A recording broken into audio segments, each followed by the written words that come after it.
A lo largo de la historia, ha habido innumerables ejemplos de reinas que no eran queridas por su propio pueblo. Desde acusaciones de tiranía y traición, hasta secretos y escándalos. Hoy vamos a descubrir las vidas de algunas de las mujeres más poderosas de la historia, que fueron despreciadas incluso por sus propios reinos. Mantente atento para un viaje al intrigante mundo de las reinas despreciadas. Para nuestra primera historia, nos dirigimos a la Italia del siglo XVIII, donde una joven de la realeza se casaría con su primo, y más tarde se convertiría en reina. Pero su naturaleza dominante y los rumores de infidelidad le dieron una mala reputación. María Luisa de Parma nació el 9 de diciembre de 1751 en la ciudad de Parma, en el norte de Italia. En ese momento, Italia estaba dividida en numerosos pequeños estados, y en 1748 el ducado de Parma había sido otorgado a la Casa Real de Borbón. Esto fue gracias al Tratado de Aquisgrán, que puso fin a la Guerra de Sucesión Austriaca. Diferentes ramas de los Borbones gobernaban Francia y España, y se determinó que el padre de María Luisa, Felipe, el segundo hijo del rey Felipe V de España, adquiriría el ducado. Así, María nació en la ciudad italiana, poco más de 2 años después de que su padre llegara allí como duque de Parma. La madre de María Luisa era Luisa Isabel, la hija mayor del rey Luis XV de Francia. Ella estaba estrechamente emparentada con Felipe, con quien se casó en 1739, continuando una tradición de matrimonios entre primos cercanos, entre las familias reales de Europa. Ella y Felipe tuvieron 3 hijos que llegaron a la edad adulta. Isabela nació en 1741, poco después de que se casaron. 10 años después, en enero de 1751, nació un niño llamado Fernando. Unas semanas después, Luisa Isabel quedó embarazada, y así nació María Luisa 11 meses después. Los 3 niños y sus padres vivían en el Palacio Ducal de Colorno y Parma, un magnífico edificio que había sido renovado y ampliado hasta convertirlo en un palacio del siglo XVIII, a partir de una imponente construcción medieval varias décadas antes. Se decía que María Luisa y sus 2 hermanos habían sido educados por Etienne Bonnard de Condillac, un destacado erudito francés de la Ilustración, pero no hay pruebas que respalden esto. Bueno, se sabe que Condillac llegó a Parma en 1768, y para entonces María Luisa ya había salido de Italia. Antes de eso, la familia había experimentado una tragedia cuando la madre de María Luisa murió en 1759. Seguida por su hermana Isabela en 1763. Ambas fueron víctimas de la viruela, la enfermedad más mortal de la Europa de la Edad Moderna. Para cuando la madre de María Luisa murió en 1759, ya se había pensado bastante en con quién se casaría, considerando al príncipe Luis, duque de Borgoña en Francia, como un posible candidato. Sin embargo, él murió de tuberculosis en 1761, cuando tenía solo 9 años. Después de eso, se propuso un matrimonio con el príncipe Carlos, hijo y heredero del rey Carlos III de España. Se llevaron a cabo negociaciones y el 4 de septiembre de 1765 se consagró el matrimonio en el Palacio de la Granja, cerca de Segovia, al norte de Madrid. María Luisa tenía solo 13 años, mientras que Carlos tenía 16, y ambos eran primos hermanos. El matrimonio fue difícil en sus primeros años para María Luisa. La madre de Carlos, María Amelia, había muerto algunos años antes, y, con Carlos como heredero al trono español, María Luisa se convirtió en la primera dama de la corte española. Sin embargo, varios de sus familiares le tomaron antipatía, en gran parte debido a su supuesta actitud dominante hacia su esposo, un joven impresionable que nunca llegó a ser un heredero o gobernante fuerte. El matrimonio de María Luisa no tuvo hijos durante varios años, y cuando los tuvo, estuvo marcado por abortos espontáneos y la muerte de varios de sus hijos con Carlos. Esto no era algo poco común. La mortalidad de bebés y niños era extremadamente alta en la temprana edad moderna, con un 30 a 35% de los niños muriendo antes de cumplir los 10 años. Además, la mortalidad de bebés y niños era especialmente severa entre algunas de las linajes reales de Europa, producto de los matrimonios consanguíneos entre las casas reales. La reina Ana de Gran Bretaña, por ejemplo, estuvo embarazada 14 veces a finales del siglo XVII y perdió a todos sus hijos por abortos espontáneos o por muerte en la infancia o niñez. María Luisa estaba un poco mejor que Ana. Se cree que ella tuvo 24 embarazos diferentes. 10 de estos resultaron en abortos espontáneos, pero 14 llegaron a término. De los 14 hijos a los que dio a luz, 7 sobrevivieron hasta la edad adulta. Otros 7 murieron en la infancia o niñez. Y, debido a esto, comenzaron a circular rumores en la corte española de que María Luisa estaba maldita. Su primogénito con Carlos, un niño llamado Carlos Clemente, nacido en septiembre de 1771, murió cuando tenía apenas 2 años y medio en marzo de 1774. Una hija llamada María Luisa, como su madre, murió a los 4 años y medio en el verano de 1782. Gemelos llamados Carlos y Felipe, usando las versiones hispánicas de sus nombres, nacieron en septiembre de 1783. Pero eran enfermizos desde su nacimiento, y ambos murieron con menos de 3 semanas y media de diferencia en 1784. Los 7 hijos que llegaron a la edad adulta fueron Carlota, nacida en 1775, María Amelia, nacida en 1779, María Luisa, nacida en 1782, Fernando, nacido en 1784, Carlos, nacido en 1788, María Isabel, nacida en 1789, y Francisco, nacido en 1794. Varios de ellos llegarían a ser reyes y reinas de diferentes estados europeos. Curiosamente, se entiende que María Luisa sufrió un aborto espontáneo tan tarde como 1799, cuando ya rondaba los 50 años, y se podría haber esperado que estuviera en la posmenopausia. Para entonces, su tortuoso historial reproductivo ya le había pasado factura. Aunque se la consideraba una mujer atractiva en la década de 1770, cuando tenía 20 y tantos años, para la década de 1780, María Luisa ya estaba envejecida prematuramente. Muchos notaron que, ya en sus 30, su piel tenía un tono amarillento, como de ictericia. Quizá esto era producto de sus aparentemente interminables embarazos y numerosos abortos espontáneos. El suegro de María Luisa, el rey Carlos III, murió en el invierno de 1788, y su esposo ascendió al trono como el rey Carlos IV. Él gobernaría durante los siguientes 20 años. María Luisa se convirtió en reina consorte al mismo tiempo. Pronto se entendió que ella era una figura importante detrás del trono. Su esposo no era un gobernante fuerte y era dominado por su esposa. Por ejemplo, asistió a la primera reunión con los consejeros superiores del Estado en 1788 y dejó en claro que tenía la intención de desempeñar un papel en el gobierno del país, algo que continuó durante todo el reinado.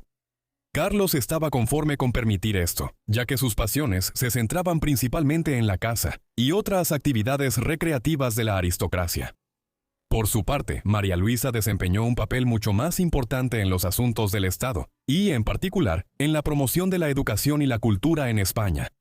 Además, ella fue una de las principales mecenas de Francisco Goya, quien se convirtió en el pintor oficial de la corte en la década de 1790. Durante la vida de María Luisa en la corte, hubo interminables acusaciones susurradas a puerta cerrada de que ella era infiel de forma reiterada y tenía muchos amantes. Un rumor específico alegaba que ella tenía un romance con Manuel de Godoy, un joven que en la década de 1790 llegó a ser el primer ministro de España como secretario de Estado. Su juventud, rápido ascenso al poder y el favor de la reina, junto con su estrecha relación con ella, dieron lugar a intensas sospechas de que ambos mantenían un romance durante muchos años. Además, María Luisa dependía emocionalmente de Godoy en tiempos turbulentos, como cuando perdió a sus hijos y durante la depresión causada por su menopausia.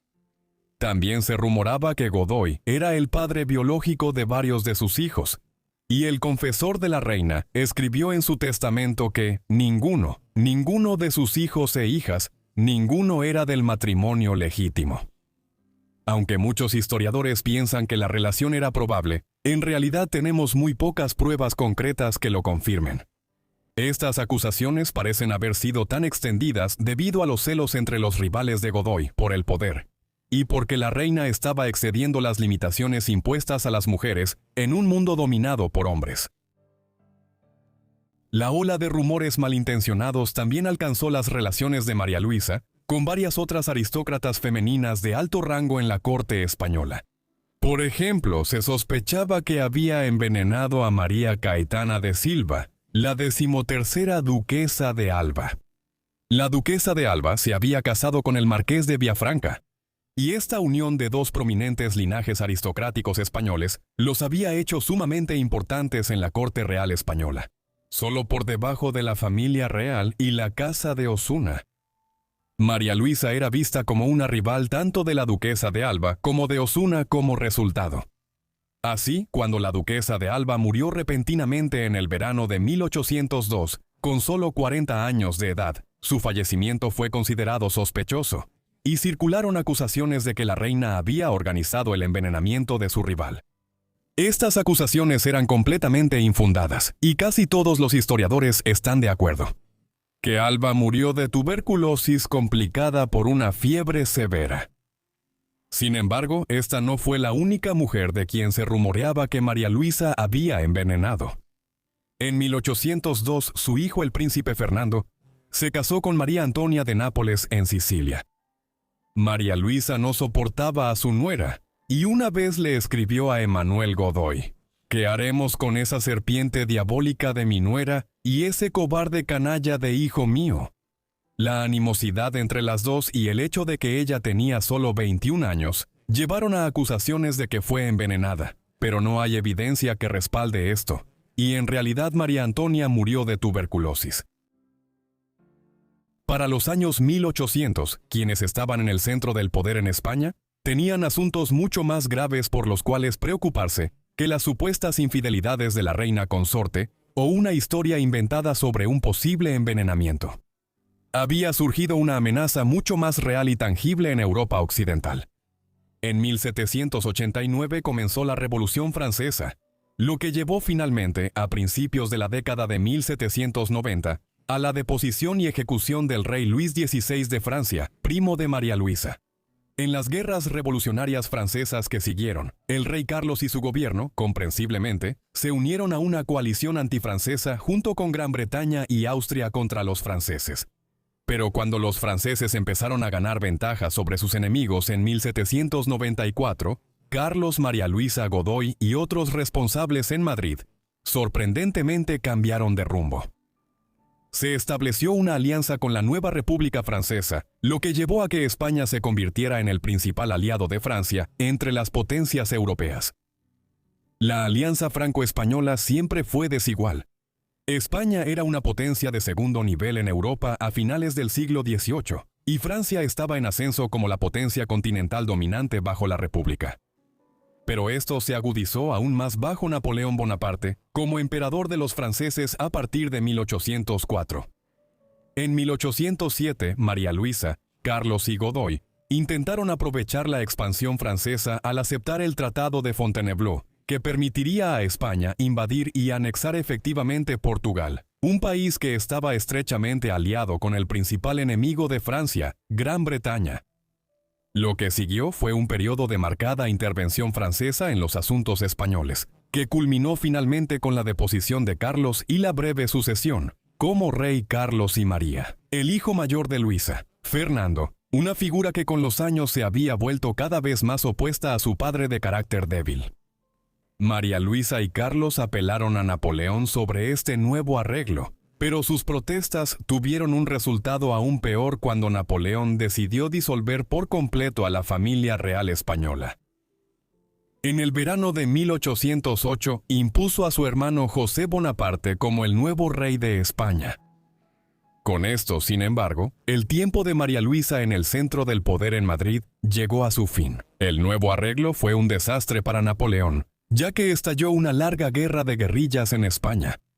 Una que absorbió tantos recursos franceses a finales de la década de 1800 y principios de la de 1810, que llegó a conocerse como la úlcera española. Con la abdicación de Carlos y luego la deposición de Fernando a favor de José en 1808, María Luisa, su esposo y Godoy dejaron España y pasaron gran parte de finales de la década de 1800 y principios de la de 1810 como cuasi prisioneros en Francia.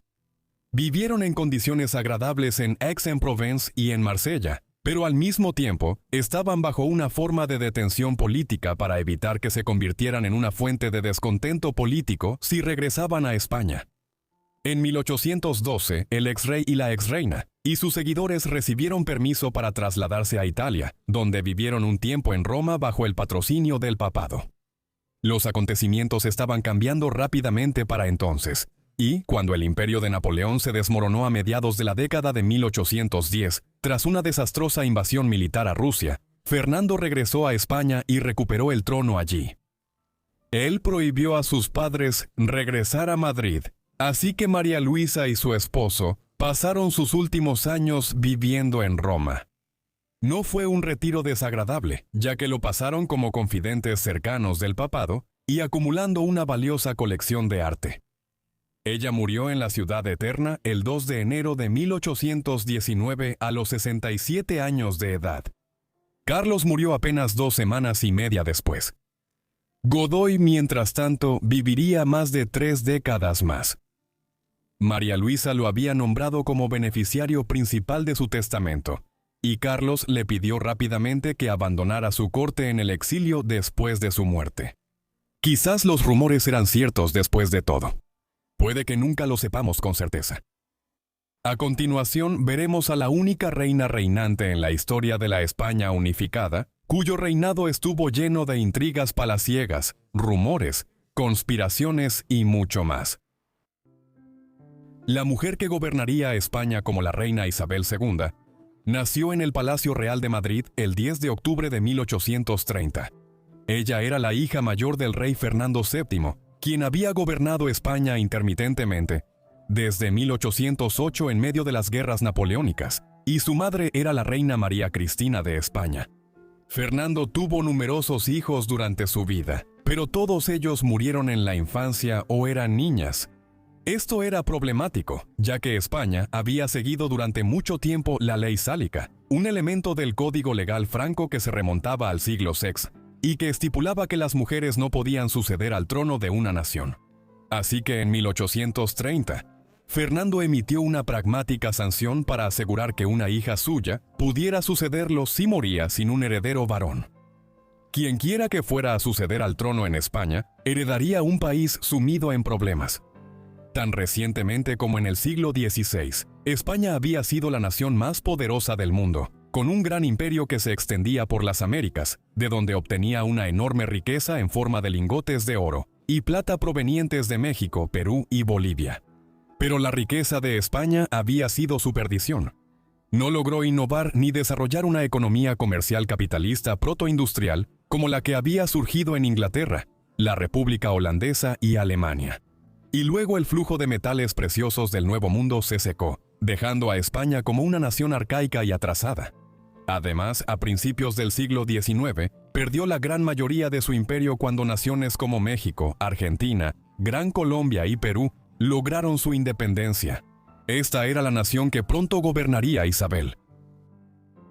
Al final, Isabel no tendría que esperar mucho antes de llegar al trono. Su padre murió a finales de septiembre de 1833, a los 48 años, cuando Isabel aún no cumplía 3 años. Ahora ascendió al trono como la reina Isabel II de España, la primera reina reinante de España, desde que se unificó en una sola nación a principios del siglo XVI. Hay que remontarse a principios de 1500 y a la época de Juana la Loca, o Juana la Loca, para encontrar una reina reinante anterior. Juana fue la reina nominal de Castilla desde 1504 y reina de Aragón desde 1516, hasta su muerte en 1555. Sin embargo, no todos estaban dispuestos a aceptar este nuevo orden. El hermano de Fernando, don Carlos, creía que él era el heredero legítimo e intentó reclamar el trono para sí mismo. Esto llevó a una guerra civil conocida como la Primera Guerra Carlista, que se prolongaría durante 7 sangrientos años. La madre de Isabel, María Cristina, lideró su causa y finalmente salieron victoriosos. Pero para lograrlo se vio obligada a hacer extensas concesiones al ejército español, a los liberales y a otros elementos dentro de la sociedad española para ganar su apoyo. Durante estos años, la joven Isabel fue amada por muchos y era vista en el país como un símbolo de libertad, paz y unión. Sin embargo, a puertas cerradas, Isabel disfrutó de una crianza llena de privilegios. Como faltarían muchos años para que Isabel pudiera gobernar España por sí misma, mientras tanto el gobierno estuvo encabezado por su madre.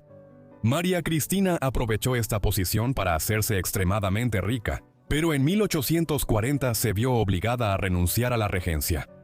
Esto se debió a que en diciembre de 1833, apenas 3 meses después de la muerte de su esposo, se había vuelto a casar en secreto con un soldado de bajo rango. Cuando esta noticia se hizo pública años después, se volvió profundamente impopular y, como resultado, a partir de 1840 Baldomero Espartero, el general isabelino más exitoso y popular, asumió el cargo.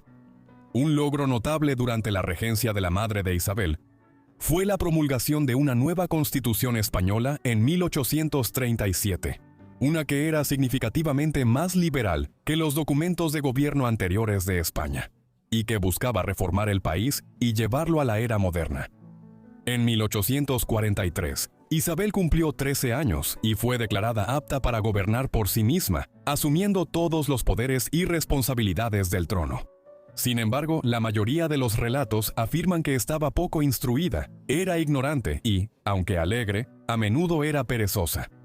Este periodo fue conocido como la década moderada, ya que hubo un retroceso conservador en la política española, y aunque Isabel ya era reina por derecho propio, la realidad era que España seguía estando significativamente dominada por políticos y otros altos funcionarios. El 10 de octubre de 1846, en el cumpleaños número 16 de Isabel, se casó con Francisco de Asís, duque de Cádiz, un hombre de 20 y tantos años, y su primo doble por ambas ramas familiares. Algo nada inusual en España, donde la familia real había estado severamente endogámica durante siglos. Ese mismo día, la hermana menor de Isabel, la infanta Luisa Fernanda, también se casó. El nuevo esposo de Isabel era uno de los aristócratas más importantes de España, pero el matrimonio fue arreglado por razones políticas para dar estabilidad a lo que en ese momento era un régimen muy débil. A Isabel no le gustaban los modales afeminados de Francisco desde su primer encuentro, y dejó claro que prefería casarse con el hermano menor de Francisco, Enrique, duque de Sevilla. Años después, supuestamente dijo de su esposo: «¿Qué les puedo decir de un hombre al que vi usando más encaje que yo la noche de nuestra boda?». Isabel quedó embarazada en 12 ocasiones durante los siguientes 20 años. Sin embargo, de estos, solo 5 hijos sobrevivieron hasta la edad adulta. En los otros casos, Isabel sufrió abortos espontáneos, o sus hijos murieron al nacer o durante la infancia, una tasa de mortalidad infantil más alta de lo normal para mediados del siglo XIX, cuando las tasas de supervivencia estaban mejorando notablemente. La mayor de sus hijos que sobrevivió fue una niña llamada Isabel, en honor a su madre, nacida en 1851. Alfonso nació en 1857. Y, como veremos, desempeñó un papel importante más adelante en la vida de su madre. Luego, entre 1861 y 1864, nacieron 3 hijas más, algo confuso, ya que todas se llamaban María. Estas fueron María del Pilar, María de la Paz y María Eulalia. Hubo especulación en ese momento y desde entonces de que Francisco no era el padre biológico de todos sus hijos y que podría haber sido gay o impotente. El matrimonio fue un gran fracaso e Isabel tuvo muchos amantes, con rumores de su infidelidad que rápidamente se difundieron por toda España y el resto de Europa. A pesar de esto, Francisco reconoció a cada hijo, aunque se cree que a menudo chantajeaba a la reina por dinero a cambio de guardar silencio. De hecho, al principio de su matrimonio, en 1847, su desagrado por su esposo causó un escándalo político cuando hizo públicas sus muestras de afecto por el general Francisco Serrano, duque de la Torre, un hombre 20 años mayor que ella, e indicó su disposición a divorciarse de su esposo para casarse con él. Esta propuesta nunca se materializó, y Serrano fue discretamente alejado de Madrid por los poderes fácticos dentro del gobierno.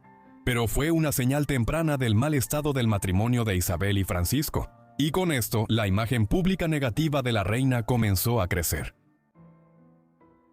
Se podría decir que Isabel comenzó realmente a gobernar en la década de 1850, cuando entró en su edad adulta. Fue un período tumultuoso que comenzó cuando Isabel escapó por poco de un intento de asesinato. El 2 de febrero de 1852, cuando Isabel salía de la capilla del Palacio Real, un sacerdote católico y activista liberal llamado Martín Merino y Gómez se le acercó, dando la impresión de que necesitaba entregarle un mensaje. Una vez que estuvo lo suficientemente cerca, Martín intentó apuñalarla en el pecho, pero por suerte, el corsé de Isabel la salvó, desviando gran parte del golpe. Aunque físicamente solo resultó con una incisión menor en el lado derecho del abdomen, mentalmente el evento la dejó aterrorizada, mientras que su agresor fue rápidamente detenido, interrogado y ejecutado. En el verano de 1854, el Partido Progresista logró tomar el poder en Madrid. Liderados por Francisco Martínez de la Rosa y Leopoldo O'Donnell, estos buscaban reformar el gobierno español para erradicar los niveles endémicos de corrupción dentro de él y comenzar a modernizar la economía, la cultura política y el pensamiento intelectual de España. Para ellos, España estaba marcadamente atrasada y rezagada respecto al resto de Europa. Necesitaba ser renovada como sociedad para restaurar la posición de España como una de las principales potencias europeas. Al declarar que esa era su aspiración, afirmaron que querían preservar la monarquía, pero creían que la cultura cortesana que había rodeado a los gobernantes de España durante siglos necesitaba una reforma drástica. Así que Isabel iba a ser arrastrada al proceso de reforma, le gustara o no, y todo indicaba que ella se oponía a esas tendencias modernizadoras. El movimiento reformista estuvo en su punto más intenso entre 1854 y 1856. La burocracia gubernamental fue renovada, se mejoró el sistema de recaudación de impuestos y se combatió la malversación entre los funcionarios españoles. Ideas que habían surgido en toda Europa en el siglo XVIII, como la reducción de la censura y la libertad de asociación política. Ideas que ya se daban por sentadas en países como Inglaterra en la década de 1850, fueron permitidas por primera vez en España en ese momento, ya que los reformadores buscaban crear un Estado-nación moderno. También se analizó la propiedad de la tierra para dividir los enormes latifundios en manos de la clase aristocrática y crear una clase de pequeños propietarios más eficiente, mientras que también había interés en desarrollar un sistema ferroviario moderno en todo el país. Isabel no intentó bloquear estas medidas, pero estaba claro que no era aliada de O'Donnell y de la Rosa, ni de los otros progresistas dentro del gobierno.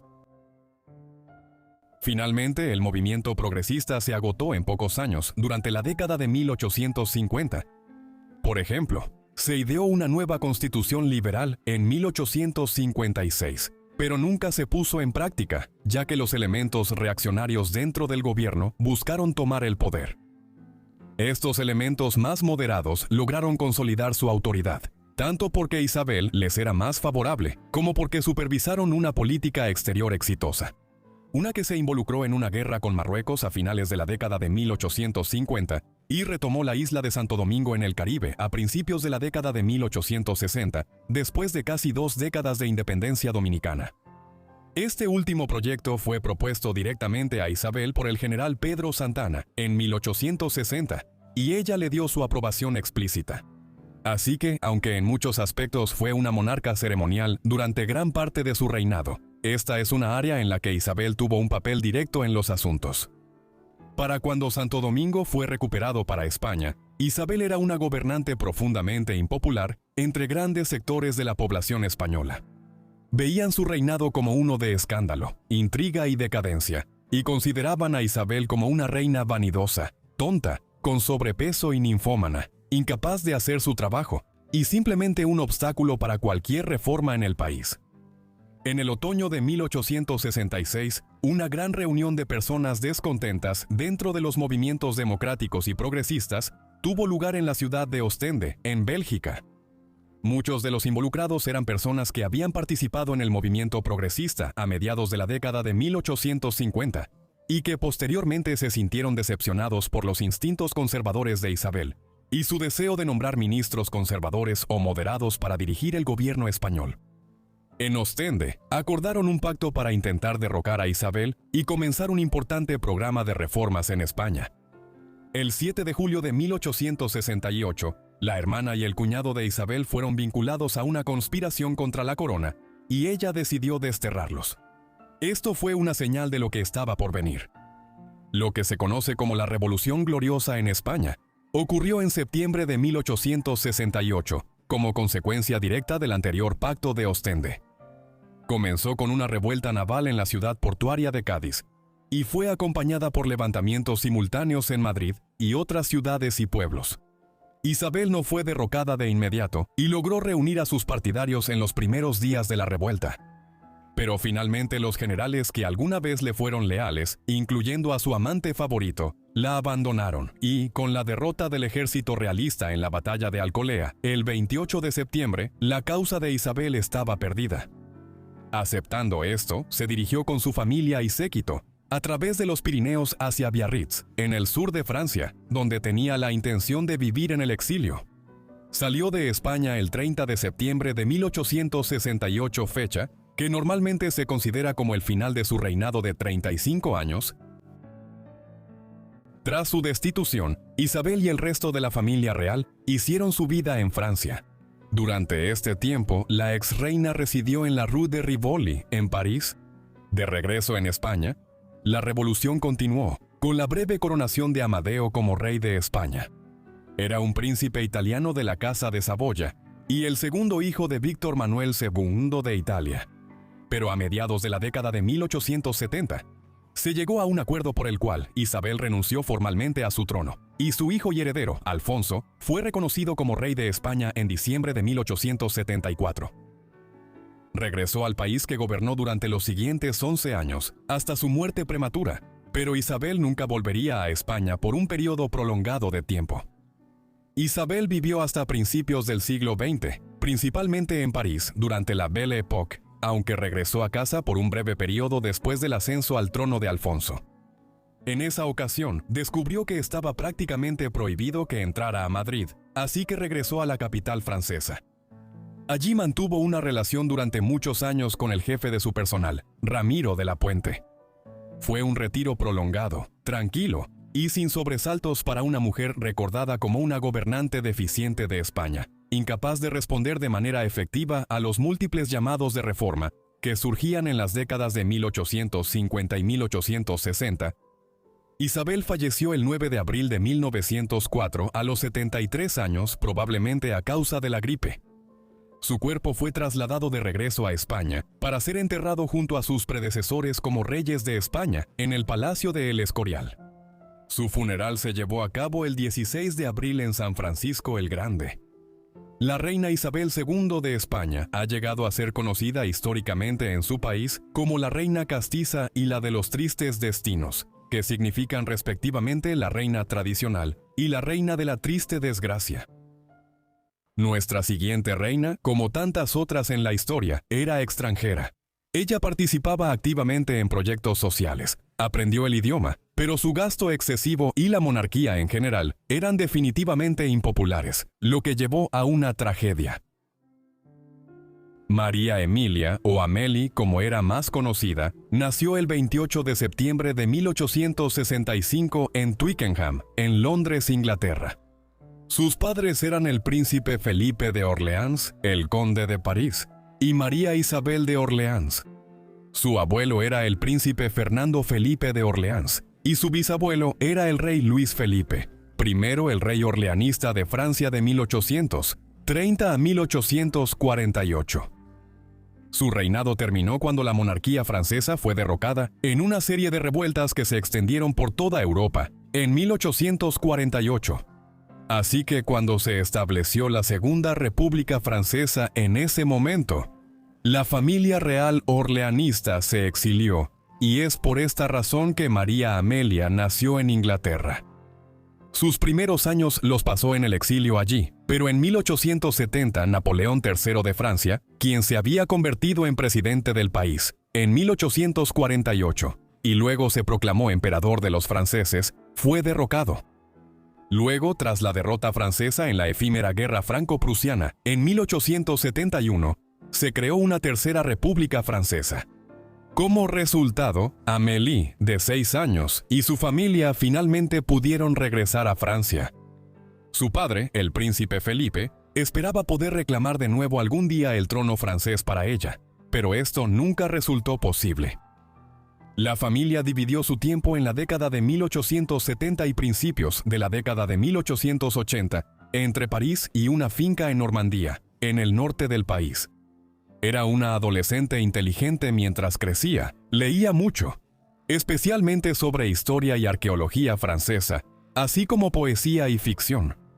Como todavía era típico de la clase alta a finales del siglo XIX, aprendió latín y también algo de alemán. Amélie también se volvió una entusiasta dibujante y pintora. Con su regreso a Francia y la persistente posibilidad de una restauración de la monarquía en Francia, aunque solo fuera en un papel puramente simbólico, Amélie se convirtió en un atractivo partido matrimonial para las casas reales de Europa, en una época en la que las familias reales del continente estaban todas entrelazadas por complejos lazos matrimoniales. Así, a mediados de la década de 1880, al entrar en su adultez, se concretó un acuerdo matrimonial por el cual Amélie se casaría con Carlos, el príncipe heredero de Portugal y sucesor de su padre, el rey Luis. La boda se celebró el 22 de mayo de 1886. A diferencia de muchos matrimonios de este tipo, no había una gran diferencia de edad. Ella tenía 21 años y él tenía 23. El día de su boda en la capital portuguesa, Lisboa, Amélie llevaba un manto ricamente decorado o un vestido vaporoso, que le había sido regalado para la celebración de sus nupcias por la ciudad de París. Estaba confeccionado de terciopelo color rosa y forrado con bordados de plata, con motivos fitomorfos por todo alrededor. El borde también estaba adornado con volantes de satén. Amelia solo lo volvería a usar en 2 ocasiones más, cuando se reunió con el Papa León XIII en Lisboa en 1892, y cuando celebró el 12º cumpleaños de su hijo mayor, Luis Felipe, en 1899. Hoy en día sigue siendo parte de las joyas de la corona portuguesa. Su matrimonio pronto tendría hijos. Luis Felipe, el duque de Braganza, nació el 21 de marzo de 1887, apenas 10 meses después de su matrimonio. Una hija, la infanta María Ana, nació prematuramente el 14 de diciembre de 1887 y murió al nacer. Su tercer y último hijo, otro varón llamado Manuel, llegó casi 2 años después, el 15 de noviembre de 1889. El rey Luis murió prematuramente el 19 de octubre de 1889, cuando tenía solo 50 años de edad. Como consecuencia, Carlos ascendió al trono justo después de cumplir 26 años, convirtiéndose en el rey Carlos I. Amelia ahora se convirtió en la reina consorte con solo 24 años de edad. Para entonces ella comenzaba a aclimatarse a su nueva patria. Había llegado siendo una joven que ni siquiera hablaba el idioma, pero para 1889 su portugués era suficiente para conversar libremente con sus súbditos. Sin embargo, encontraba la vida en la corte, con su formalidad y ceremonias interminables, opresiva.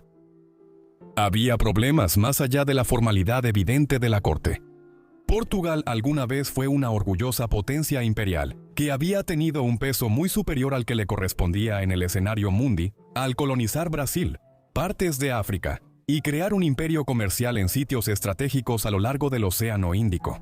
Pero esos días habían quedado muy atrás para finales del siglo XIX, y Portugal se había convertido en uno de los países más pobres de Europa. La pérdida de Brasil y otros grandes territorios de ultramar apenas fue compensada por la adquisición de nuevas colonias en Angola y Mozambique.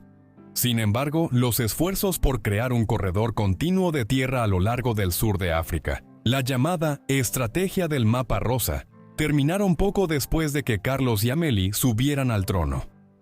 En 1890, los británicos emitieron un ultimátum por el cual básicamente ordenaron a Portugal dejar de adquirir tierras en África, porque probablemente interferiría con las ambiciones de Gran Bretaña de formar una colonia continua desde Egipto hasta el sur, en el Cabo de Buena Esperanza. En casa, Carlos y Amélie también eran impopulares debido al fracaso en industrializar la economía portuguesa y la dependencia de la agricultura, la construcción naval, la pesca y otros tipos de actividades económicas poco rentables. Como resultado, el pueblo de Portugal seguía siendo generalmente pobre, y el país declaró la bancarrota 2 veces durante el reinado de Carlos. Amélie también tuvo que lidiar con problemas matrimoniales. Carlos era un mujeriego empedernido que tuvo múltiples aventuras durante las décadas de 1890 y 1900. Amélie, en consecuencia, encontró consuelo y sentido en el trabajo de caridad. Ella estudió medicina durante 2 años en la Escuela Politécnica de Lisboa, una decisión que afirmó haber tomado para tratar los problemas de salud de Carlos debido a su obesidad. Pero en realidad su atención médica se centró en establecer hospitales y centros de tratamiento para pacientes que sufrían de tuberculosis, una terrible enfermedad que estaba devastando las zonas más pobres de Europa a finales del siglo XIX y principios del siglo XX. Esto incluía un sanatorio para niños que habían desarrollado la enfermedad y también una clínica para ofrecer cuidados paliativos a pacientes tuberculosos que estaban cerca de la muerte. A mediados de la década de 1900, la agitación dentro de Portugal había aumentado hasta convertirse en tensiones políticas abiertas y protestas contra el gobierno y la monarquía por parte de republicanos y socialistas. Organizaciones terroristas como la Carbonaria habían estado fomentando el odio hacia la corona, y los medios de comunicación se habían vuelto cada vez más críticos en sus comentarios sobre Carlos. Fue sorprendente, dadas estas tensiones, que cuando la familia real regresaba a Lisboa desde el Palacio Ducal en Alentejo, el 1 de febrero de 1908, no estuvieran acompañados por ningún equipo de seguridad importante. Esta falta de protección resultaría fatal. Cuando pasaron por el Terreiro do Paso en la ribera de Lisboa, 2 agitadores republicanos, Alfredo Luís da Costa y Manuel Buica, abrieron fuego contra su carruaje descapotable. En la ráfaga de balas de rifle que siguió, el rey fue asesinado de inmediato. El hijo mayor de la pareja real, Luis Felipe, también resultó herido de muerte y falleció unos 20 minutos después del tiroteo. Su otro hijo, Manuel, recibió un disparo en el brazo, pero sobrevivió. Amélie fue la única miembro de la familia real en la carroza que no recibió ningún disparo, a pesar de que intentó cubrir a Manuel, quien de todas formas fue herido en el brazo. Incluso golpeó a uno de los atacantes con un ramo de flores que tenía en la mano, cuando él subió al costado de la carroza. Después de eso, los 2 asesinos fueron abatidos en el lugar una vez que la reducida escolta real respondió. Pero ya era demasiado tarde. Con una ráfaga de balas cerca del río Tajo el 1 de febrero de 1908, el esposo de Amélie fue asesinado y ella dejó de ser la reina consorte. A partir de entonces, su hijo de 18 años se convirtió en el rey Manuel II de Portugal, pero el país nunca volvería a tener otra reina. Desafortunadamente, la ascensión de Manuel no trajo estabilidad a Portugal, sino que agravó la inestabilidad. Siendo poco más que un adolescente, el joven monarca carecía de credibilidad y madurez en un momento en que el país necesitaba una mano firme para estabilizar la situación. Desde el principio le dejaron claro que no encontraría aliados entre la facción republicana, cada vez más poderosa. Como uno de esos individuos, el periodista antimonárquico João Chagas advirtió a Manuel: «Su Alteza llega demasiado joven a un mundo muy viejo». Sin embargo, Manuel, aconsejado por su madre, lo intentó.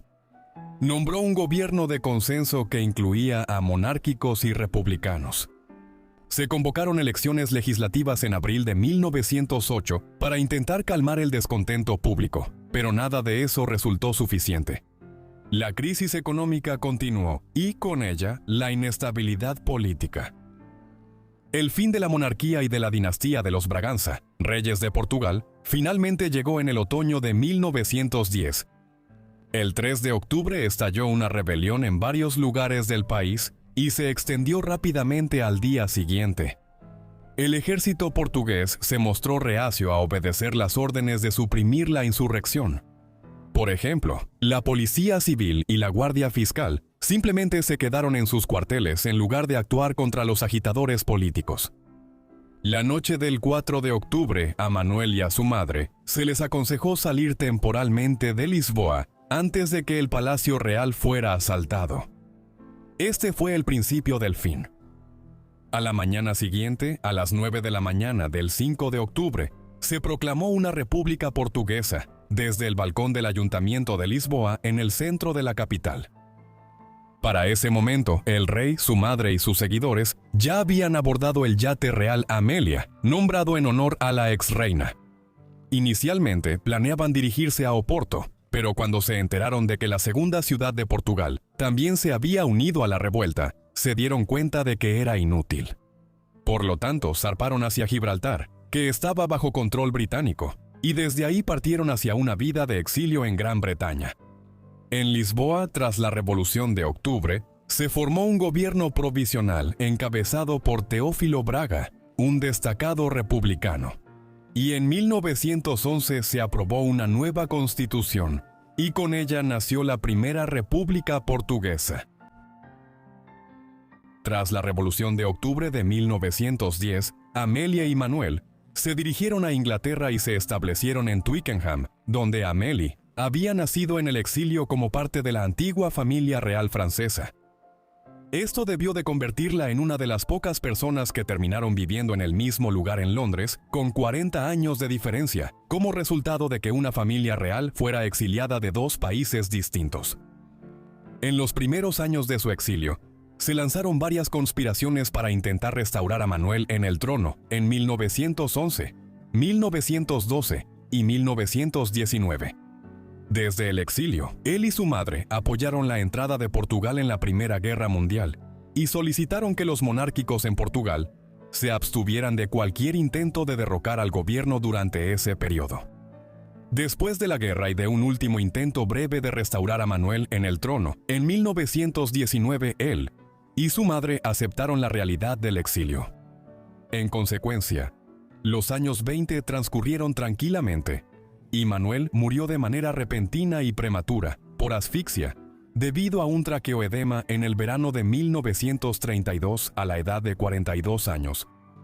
Amélie pasó gran parte de sus últimos años en Francia, la tierra de sus antepasados. Durante la Segunda Guerra Mundial, fue invitada a regresar a Portugal para vivir allí, pero salvo una breve visita en 1945 cuando terminó la guerra, pasó el resto de sus años en Francia. Ella murió allí el 25 de octubre de 1951, a los 86 años de edad. Para nuestra historia final, vamos a hablar de una de las nietas de la reina Victoria, quien se convirtió en reina de un país que tenía fama de no querer mucho a sus reinas. La princesa Victoria Eugenia Juliaína nació el 24 de octubre de 1887 en el castillo de Balmoral, en Escocia. Ella era hija del príncipe Enrique de Battenberg, hijo del príncipe Alejandro de Hesse, en el oeste de Alemania. La madre de Enrique era la condesa Julia von Hauck, miembro de una familia noble germano-polaca de rango medio. Debido a que el príncipe Alejandro se casó por debajo de su rango como príncipe real, su matrimonio con Julia fue considerado un matrimonio morganático en el siglo XIX, es decir, un matrimonio entre dos personas de estatus social desigual. Como resultado de esto, Enrique, como su hijo, no recibió uno de los antiguos títulos principescos de su padre, sino que se le conoció como el príncipe Enrique de Battenberg, y más tarde transmitiría ese título a su hija, la princesa Victoria Eugenia. La madre de Victoria Eugenia era la princesa Beatriz, la quinta hija de la reina Victoria I de Gran Bretaña e Irlanda. Pronto se hizo conocida en su familia como Ina, el último de sus nombres, y también se le llamaba la bebé del jubileo, en reconocimiento a que nació durante el 50º año del reinado de la reina Victoria. Esto también explica la decisión de sus padres de nombrarla en honor a su abuela. La joven princesa creció en la casa de la reina Victoria. Esta era una situación inusual, pero se explica por lo apegada que estaba la reina a la princesa Beatriz, quien era su hija menor. La reina anciana solo le concedió permiso a Beatriz para casarse con el príncipe Enrique, con la condición de que continuara viviendo con ella y actuara como su secretaria. Por lo tanto, la juventud de Victoria Eugenia se pasó en varias residencias reales en Inglaterra y Escocia, y desarrolló una relación cercana con su abuela. Cuando Victoria murió en 1900, no después de 64 años en el trono, la princesa Beatriz se mudó con sus hijos al Palacio de Kensington, en Londres. Su esposo había muerto en 1896 tras contraer malaria mientras estaba en servicio militar en África. El tema del matrimonio de la princesa Victoria surgió en 1905, cuando ella estaba cerca de cumplir 18 años. Ese año, el rey Alfonso XIII de España visitó Gran Bretaña. Con 19 años de edad, Alfonso era solo un año y medio mayor que Victoria, pero ya había sido rey durante casi 2 décadas en ese momento. Su padre, el rey Alfonso XII, había muerto unos meses antes de que Alfonso naciera. Así que Alfonso Jr. se convirtió en rey de España en el momento de su nacimiento. Cuando llegó a Inglaterra en 1905, era bien sabido que Alfonso buscaba casarse pronto, y había rumores de un posible matrimonio con la princesa Patricia de Connaught, prima hermana de Victoria. Sin embargo, en una cena de estado en el Palacio de Buckingham, fue Victoria quien llamó su atención. Sin embargo, había varios obstáculos para cualquier posible unión. En primer lugar, Victoria era protestante anglicana, y su religión sería problemática para cualquier posible reina de la ultracatólica España. En segundo lugar, existía la posibilidad de que Victoria fuera portadora de una rara enfermedad sanguínea llamada hemofilia, que era frecuente en la familia real británica en ese momento. Si lo era, podría transmitírsela a cualquier hijo que ella y Alfonso pudieran tener. Sin embargo, estos problemas pronto se superaron. Victoria aceptó convertirse al catolicismo romano, mientras que Alfonso estaba dispuesto a correr el riesgo respecto a la prevalencia familiar de la hemofilia, aunque, como veremos en breve, esto se convirtió en un problema importante en años posteriores. Superados estos obstáculos, Victoria visitó España con su madre a principios de 1906, donde fueron recibidas por Alfonso y conocieron a su madre. Detrás de escena, los gobiernos británico y español acordaron los arreglos dinásticos oficiales y los términos del matrimonio. Con todo esto listo, el matrimonio se fijó para el 31 de mayo de 1906 y se celebraría en Madrid. Sin embargo, habría un último incidente en este difícil proceso de compromiso. El día del matrimonio de Alfonso y Victoria, un anarquista español llamado Mateo Moral intentó asesinar al joven rey y a la reina, arrojando una bomba disfrazada de ramo de flores desde la ventana de un hotel en el centro de Madrid, mientras la procesión real avanzaba por la ciudad. La pareja real no resultó herida, pero 24 transeúntes murieron y más de 100 personas resultaron heridas. Fue un mal presagio para su matrimonio, y anticipó el conflicto político que caracterizaría la vida política española en las décadas siguientes. Desafortunadamente, la suerte de Victoria Eugenia no mejoró después de convertirse en reina de España. Le resultó difícil adaptarse a su nueva patria, y era impopular entre sus nuevos súbditos, quienes la veían con cierta sospecha como una intrusa protestante que simplemente se había convertido por conveniencia. Las cosas empeoraron cuando, el 10 de mayo de 1907, menos de un año después de haberse casado, Victoria dio a luz a un hijo llamado Alfonso, como su padre. Aunque la llegada de su primer hijo debería haber sido un momento de celebración para la pareja real, pronto se ensombreció. Durante el siglo XIX y principios del siglo XX, la familia real británica y muchas otras familias reales europeas hacían circuncidar a sus hijos varones. Cuando el joven Alfonso fue circuncidado, los médicos pronto informaron que seguía sangrando después del procedimiento. Evidentemente, el príncipe había heredado la hemofilia de Victoria. La hemofilia es una condición en la que la sangre de una persona no coagula correctamente. Normalmente se hereda genéticamente de generación en generación dentro de una familia. En última instancia, es causada por una mutación o cambio en los genes que tiene una persona, los cuales le indican al cuerpo que produzca proteínas del factor de coagulación. Cuando se sufre algún tipo de lesión y es necesario formar un coágulo para detener el sangrado. Debido a que la persona afectada no puede producir estas proteínas de coagulación, incluso lesiones pequeñas pueden provocar sangrados extensos, mientras que una cirugía o lesiones graves pueden ser extremadamente peligrosas o incluso fatales. La gravedad de la hemofilia de una persona se determina por la cantidad del factor que produce las proteínas de coagulación que tiene en su organismo. En el caso del primogénito de Victoria y Alfonso, resultaría ser particularmente aguda.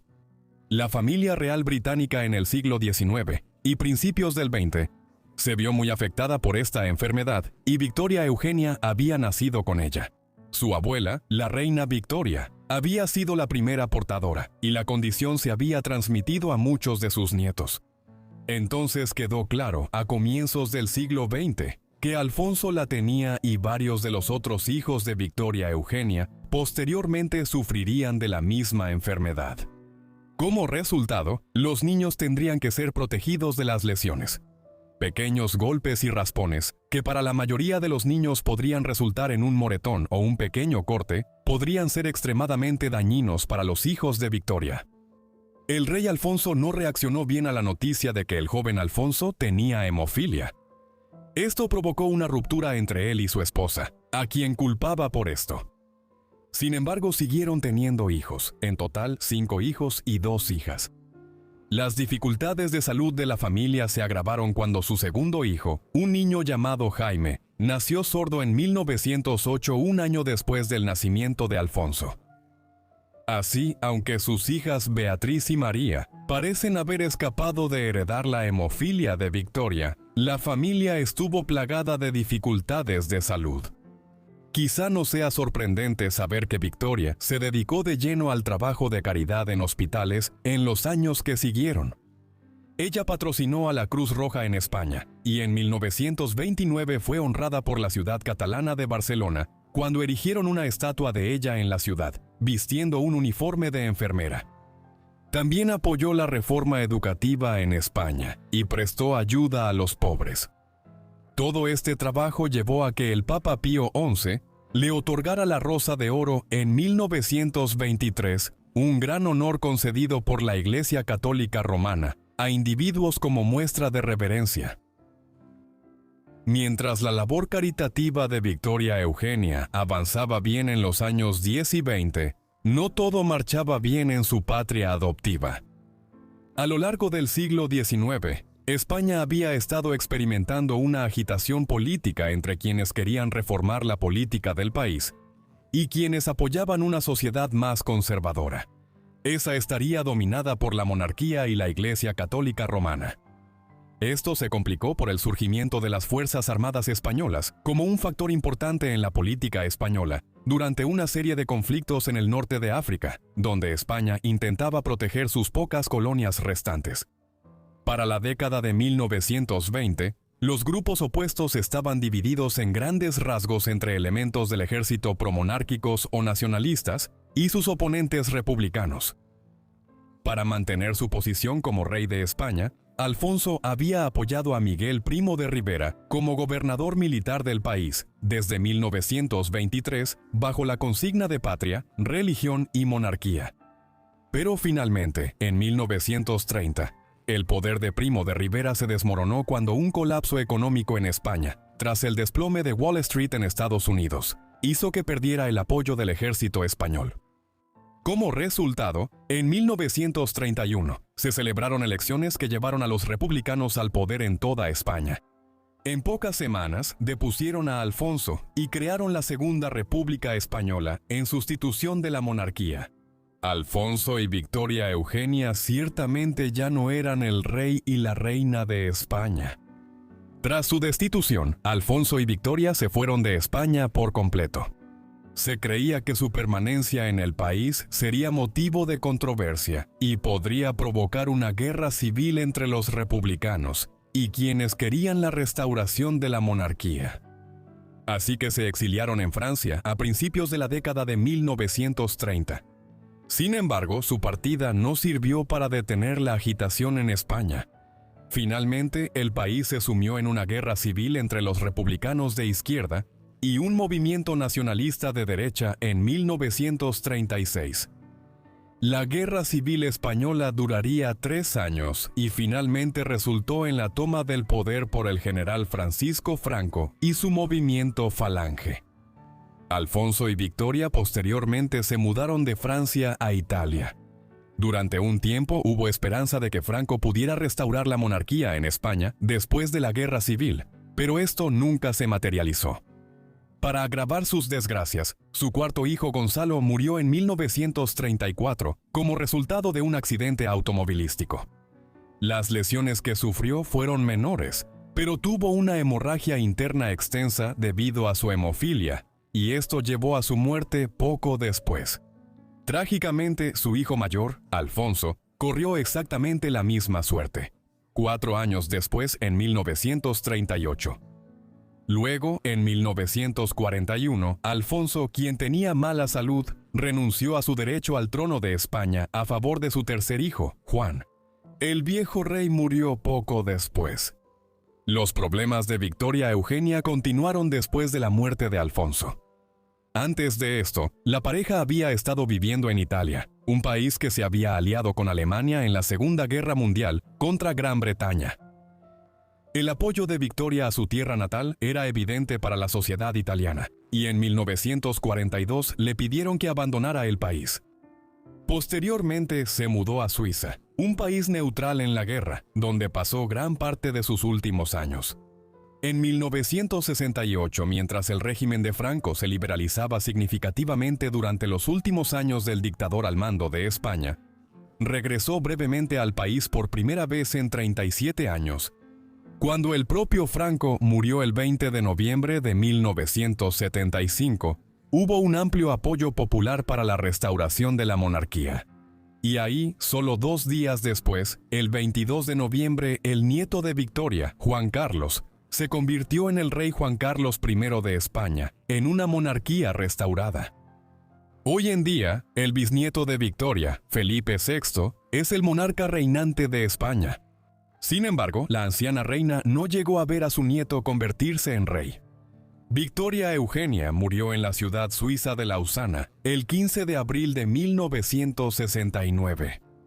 A los 81 años de edad, había tenido una larga vida, aunque llena de muchos problemas. Como el régimen de Franco aún seguía en pie, fue enterrada en Lausana. Sin embargo, en 1985, su nieto se aseguró de que sus restos fueran devueltos a España y fue enterrada en la cripta real del Palacio de El Escorial, a las afueras de Madrid, junto a su esposo y sus hijos.